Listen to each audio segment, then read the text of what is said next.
Alright, so today we have a Chevrolet, GMC, Cadillac, and Hummer circuit board from an instrument cluster of the SUVs or pickup trucks. They're notoriously known for having circuit board issues, and today we're going to just take a look at common things that we see when we see a lot of the circuit boards come in with that's already been serviced by either another company or somebody that's been trying to do it at home. So we just want to give you a little bit of tips and tricks on what to look for and what to avoid. These stepper motors pretty much go bad. The gears pretty much start to become a little bit more harder to move around, and eventually the gauge stops responding altogether.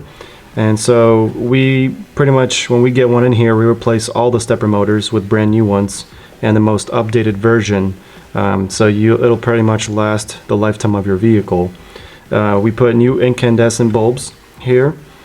On the back, where we desolder the stepper motors, a lot of times we see, for example here, solder splashes, debris, scratches. When we get it in here, we'll pretty much clean up most of it off as best as we can. Make sure nothing is impeding from the electrical connection to the actual pads of the stepper motors. A lot of times we see cut trace lines, jumper wires. If somebody failed to successfully desolder one of these legs, oftentimes the next step is to actually make a jumper wire, but sometimes it's connected to the wrong place. So we pretty much restore and fix any trace lines back to its OEM specifications. When you're soldering, you want to make sure that it's not bubbling up. Solder balls are not spewing everywhere, because that will have to be cleaned off. Otherwise, it'll start touching other components. As you can see, there's a lot of places on the back of the circuit board that can easily be shorting out.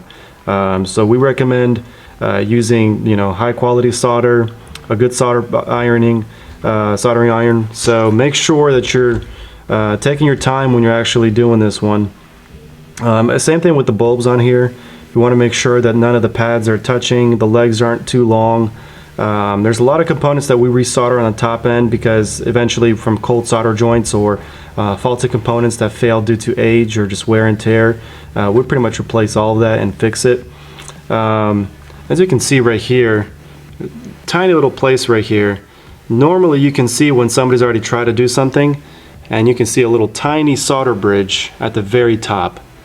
It looks very small, but you'll be surprised how many times we get something like this, and we'll see tiny, when we see something's already been worked on, we'll, exhaustively assess the circuit board and make sure that we see there's no bridges, there's no loose components, things that were supposed to be there are now missing.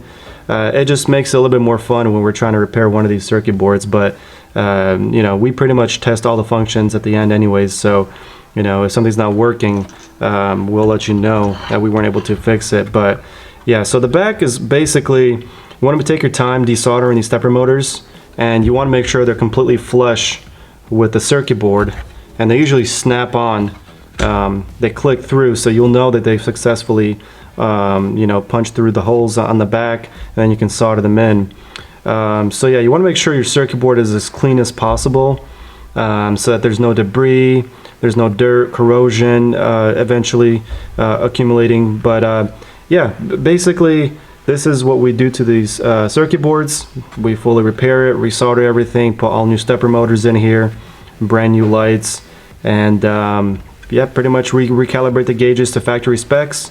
And then it comes with a 9-day warranty, so if there's any issues or concerns, then just let us know, email us or call us.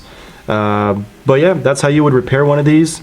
So if you're going to do it yourself, just make sure that you're assessing the board, because oftentimes you'd be surprised how solder from a soldering pencil can actually spew out and go somewhere else, and then it's going to take you a while to figure out what happened, and kind of corrosion or bridges or one of the components that shifted off the pads. So it's something that we specialize in here at UpFix. So if you have any questions, let us know.